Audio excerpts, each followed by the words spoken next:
Going to be living in Los Angeles, actually in Montana right now. But yeah, I went, the past 10 years being a digital nomad. I'm not going to stop nomading for, instance, like traveling places and staying there for a little while. But I am going to have a home base, in the US, and spend most of my time just working on my business and working on, US connections. But as a digital nomad, you can kind of move around and stuff as much as you want. So I'll probably be going back to Bali sometimes to visit and all that. You just got to figure out what works best for you. But Chiang Mai is great. Bali, Indonesia is fantastic.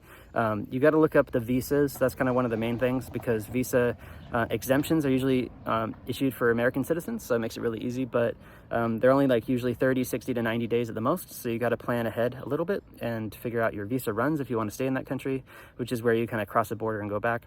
Or you have to figure out a long-term visa, like a 6-month visa or something like that, and it takes an application process to do that. It really just depends on where you end up settling down and staying for longer.